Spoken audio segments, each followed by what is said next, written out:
bed of construction paper or popcorn and movie tickets. The person whose love language is gifts is not going to feel loved if they know that you put yourselves in credit card debt because you gave them a gift. And that is something to remember. It takes away what the gift is. The next slide. So the anti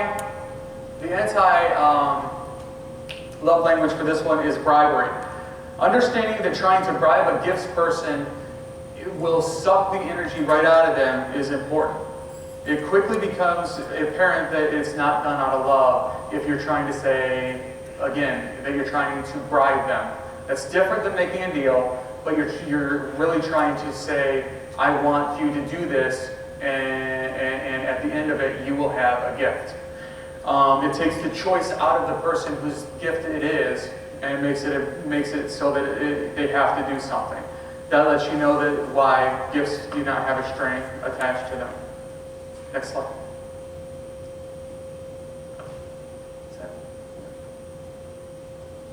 Acts of service. Jesus entered Jericho and was passing through. A man was there by the name of Zacchaeus. He was a chief tax collector and was wealthy. He wanted to see Jesus and he wanted to see who Jesus was. But because he was so short, he could not see over the crowd. So he ran ahead and climbed a sycamore fig tree to see him, since Jesus was coming that way.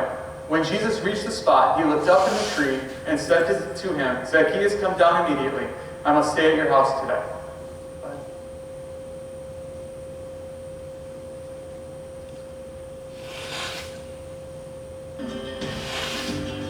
As heaven touches earth.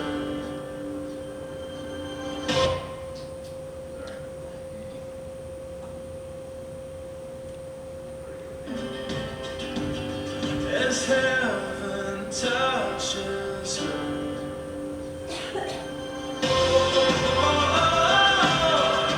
You bring the kingdom come.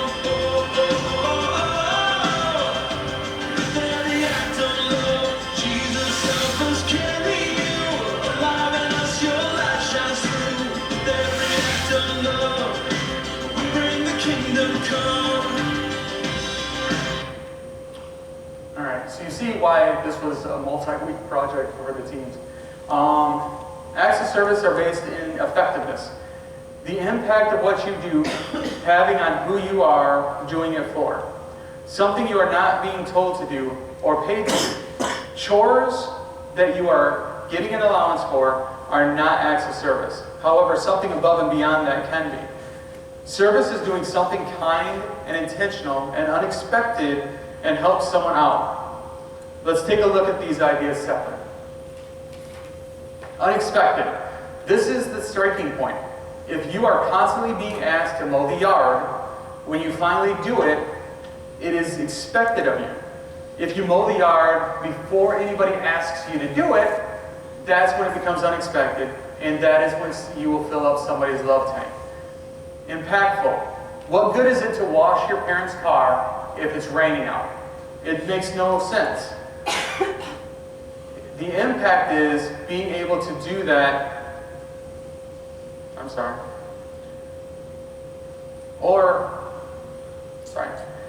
What good is it to wash your mom's car in the rain or make your brother a bowl of cereal just to get the toy at the end of the box? It is more impactful to be able to let the recipient know that you love them. True love and true service takes your hands, because you have to do something, your heart, because you have to have the right motivation, and your brain, because you have to find out what it is that you can do that will be the most impact. Another thing Acts takes is initiative. There's a difference between believing in doing service and actually doing service. After practice, are you the first person to leave, or do you go and help carry stuff back to the gym? Do you help when you see your parents cooking, or are you too busy with do you help when you see your parents raking, or are you too busy playing Fortnite? When you see someone at school floundering in geometry, do you help them, or do you watch them fail? These are all ways that we can perform acts of service.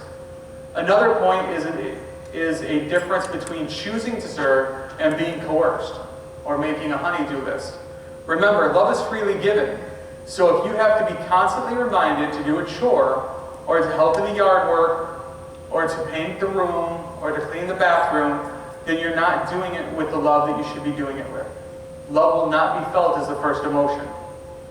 When we do something for someone, how we do it is just as important. If we're stomping around while we're vacuuming the floor, then understand that the person you're doing it for is not going to feel loved. But if you